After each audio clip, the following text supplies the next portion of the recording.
I think I'm gonna name the show Time Marches On, like the Tracy Lawrence song, Time Marches On. I don't know about you guys, but it seems like every time I look at the calendar, I lose a month. Now we're in the middle of October. I've been extremely preoccupied. We're trying to plan a wedding. We're getting married this weekend, actually. I basically have two goals this year. One is to get Jessie her first buck with a bow. Number two is for me to kill a mature deer on film, self-filmed.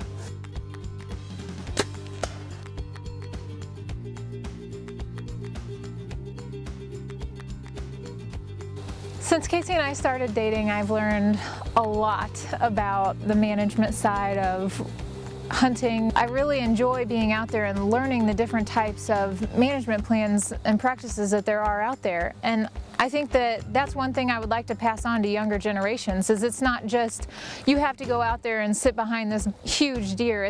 That's not what hunting is about. Women in the outdoors aren't just the pretty girl in the tree stand or the pretty girl behind the buck. I like to be out there during the entire year, throughout each and every process that we do on the farm. When we go out, first from doing the initial burn down in the spring, to planting the seed in the ground in the summer, and then watching it grow throughout the year. It's about being out there with Casey and being out there with my family and just enjoying it.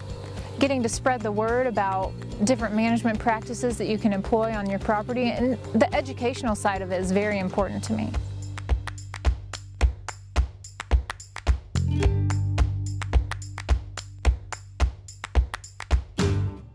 Fall is finally here. For most of us, probably all of us, we count down the months, we count down the days, a lot of us probably even count down the hours.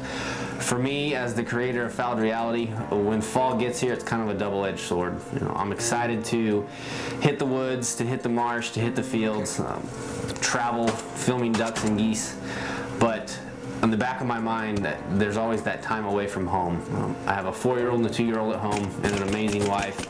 And with Fouled Reality, we travel pretty much the country, even the continent of North America, filming waterfowl from the months of September all the way to March. Where's Daddy going next? Canada. Where's Daddy going, Benny? Yeah. What's he going there for? It's your greenhouse. We'll go. Hey. What do we do with the Susies? Let them fly. That's right. Let's get this stuff packed up. Daddy's got to leave in a couple days. It's a lot of fun, don't get me wrong, but every time you leave, it gets harder and harder, no matter how long you're gone, no matter how many miles away you are. So the time that I have here at home is spent filling honey-do lists and spending as much time as I can with the little boy and the little girl.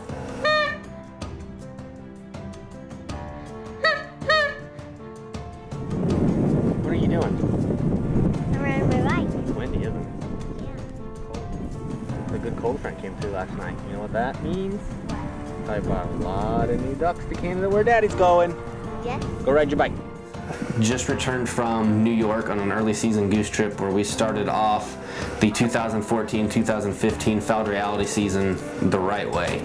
We shot 99 geese in 3 days, had just enough time to come home, do laundry, unpack, get all the camera gear situated, you know, play with the kids, do some stuff around the house, spend time with the wife, and repack. And in 2 days, we will be making the 31-hour commute to central Alberta. What has that been? What do we say when it's time to shoot them? Like, cut them. I love it. It's a lot of fun, but man, is it awesome to return after being gone for, you know, 2, 3, 7, 9, 10 days and be greeted at the door by the pitter-patter of little feet running down the hallway. Daddy's home, Daddy's home, and be greeted with a kiss by the wife. Some say we might have warped them. We say we raised them right. Right? Love you. Give me a kiss. Kiss, Benny. Love you.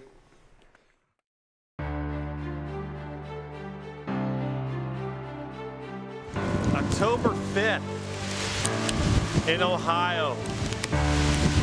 It's snowing.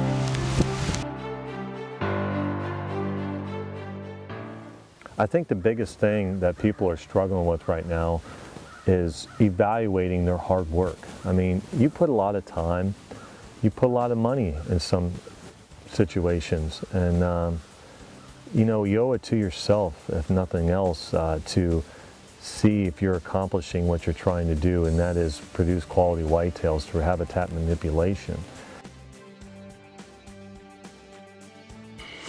This is my grandmother's farm. We established about 67 acres in CRP 3 years ago, and then this past year she had to reinstall fire breaks and waterways through here, these cool season waterways. So they're seeded really heavy with clover, loaded up with deer beds right now. They've been bedding out here at night and feeding in it. And we came out here tonight so we could check out how the grass was coming along and all these different plots. We got different seed mixes, about 7 different mixes. And so we're checking them out. Next year should be the first year that we burn. But we need to take a good close look at it and see how the fuel load is. Just see how much vegetation we actually have, and if we can expect to burn all of them, burn some of the plots and not others. A few of them came along really strong, the ones that were heavier with the warm season grasses. Of course, the ones that were heavy with forbs are still a little bit thinner. We got a lot of bare ground, and it's great for pheasant and quail right now, but it's not going to carry a fire nearly as well. So we're just taking advantage of a nice evening and checking some of that stuff out, and putting grass on me while we do it. We're going to practice a little plant ID too. That's just something fun that we do a lot of. Every time we get out with the boys, we practice a little bit of ID. We talk about plants, and they're getting pretty good with most of the native grasses and tree ID. So let's check it out. You know, I've been practicing quality deer management for quite some time. It was introduced to me back in college, and it was a pretty easy concept to comprehend. If you do this, you achieve this, and achieve this is bigger bodied antler deer. And to this day, that's probably one of the big reasons why I practice QDM, and I won't apologize for that, neither should you ever. But just like everything else in life, you know, we discover in our journey new things, new discoveries, and I know a lot of us at TMA are no exception.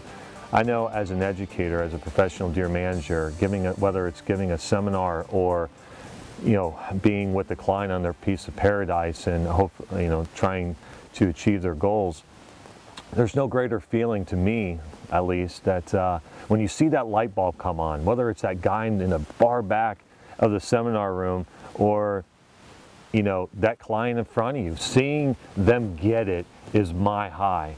It's just, there's no greater feeling. I can't even explain it. It's just, instantly puts a smile on my face, knowing that the knowledge that I accumulated throughout the years, passing on to this guy, and he gets it, and then he's going to pass it on, and, you know, wildlife's just going to benefit from it. That is probably the main reasons why I do what I do.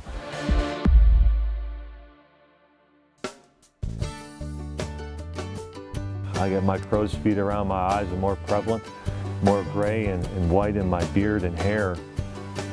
You know, you find different things. It's not all about the harvest part or, you know, killing. I know for me, hanging out with Blake and Casey, you know, learning, watching them run a camera is a new thing for me. Going out there, grabbing a camera and showing you scenes and clips that will pop and make you drive, whatever, to make you motivated to get out there and do that work that we suggest to you, you know, for you to be successful. That's a new thing for me that I didn't know that was inside. So you know that's the beautiful thing about quality deer management. You just don't know what you're going to get into. It's an incredible thing.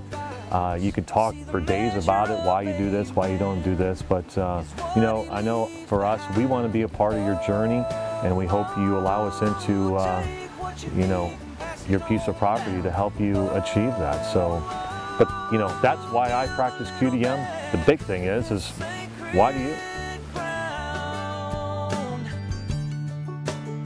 Your own sacred